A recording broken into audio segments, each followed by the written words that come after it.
परभणी पासून ते मुंबईला जाणारी रेल्वे आणि या एक्सप्रेस रेल्वेमध्ये रिझर्वेशन करून विजय हा बसलेला होता. परंतु विजयच्या शेजारीच एक सीट रिकामी होती आणि त्या सीटवर कोण येईल हा विजयलाही माहिती नव्हतं. परंतु ज्या वेळेला तो परभणीहून निघाला, मनमाड येथे पोहोचला आणि त्या ठिकाणी जंक्शन रेल्वे स्टेशन असल्यामुळे ते इंजिन चेंज होतं आणि पुन्हा पुढे चालतं. मनमाड जंक्शनमध्ये त्याच्या शेजारी एक तरुणी, नवविवाहित तरुणी, जिचं की लग्न झालेलं होतं, अशी नवविवाहित तरुणी त्याच्या शेजारी येऊन बसली त्या सीटवरती.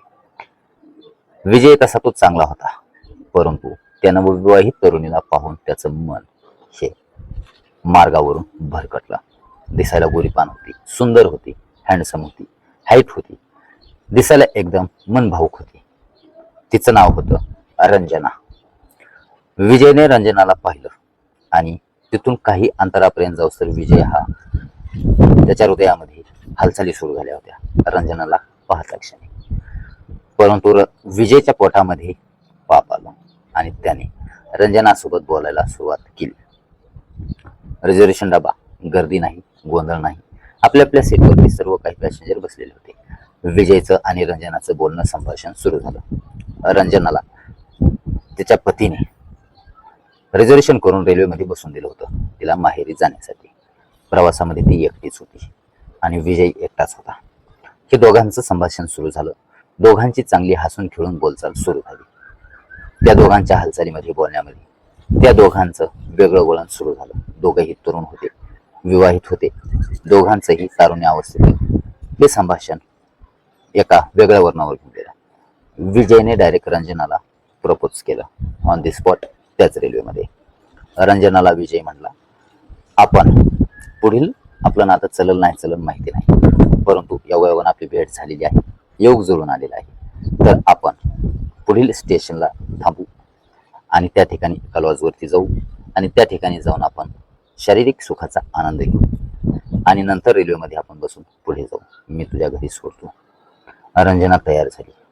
ती देखील तरुणच होती, तिचं देखील मन हे भरकटलं. विजयच्या शब्दाला भुलली, विजय सोबत उतरली, लॉजवरती गेली आणि त्या ठिकाणी जाऊन त्या दोघांनी शारीरिक सुखाचा आनंद घेतला. शारीरिक सुखाचा आनंद घेतल्यानंतर विजयचं मन पुन्हा पलटलं. त्याने रंजनाला धोका दिला. तो म्हणजे शारीरिक सुख घेतलं आणि रंजनापाशी जेवढे पैसे होते, जेवढे दागिने होते, तेवढे त्याने तिला धमकावून घेतले आणि जर कोणाला सांगितलंस तर मी तुझ्या घरच्यांना सर्वांना मारून टाकेल अशी धमकी दिली. रंजना घाबरली, एकटी होती. आपण विचार करू शकतो, कल्पना करू शकतो किती भयानक परिस्थिती असेल त्यावेळेला. एका पुरुषाच्या समोर एक महिला काय करणार. रंजना घाबरली. रंजनाने भीतीपोटी संपूर्ण पैसे, दागदागिने दिले आणि तिचा मोबाईल घेऊन देखील विजय तिथून निघून गेला. नंतर रंजना लॉजच्या बाहेर आली. आता मी घरच्यांना काय तोंड दाखवू, घरच्यांना मी काय सांगू, पोलीस स्टेशनमध्ये जाऊ तर माझी देखील चूक आहे हा तिला विचार सतत सतू लागला, त्रास देऊ लागला आणि तिला वारंवार पश्चाताप होऊ लागला की मी किती चुकीचं पाऊल उचललंय. रंजना दोन विचारामध्ये पडली, सांगावं की नाही सांगावं, पतीला फोन करावा की नाही करावा.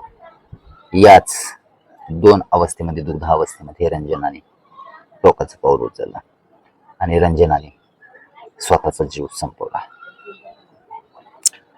या घटनेतून, या घडलेल्या सत्य घटनेतून आपल्याला काय पाहायला मिळतं.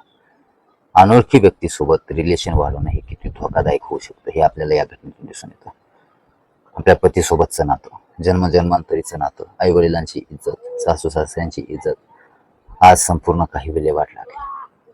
शारीरिक भूक भागवण्यासाठी आज तिला धोका मिळाला एका तरुणाकडून आणि रेल्वेच्या प्रवासामध्ये घडलेली ही घटना आपल्याला पाहायला.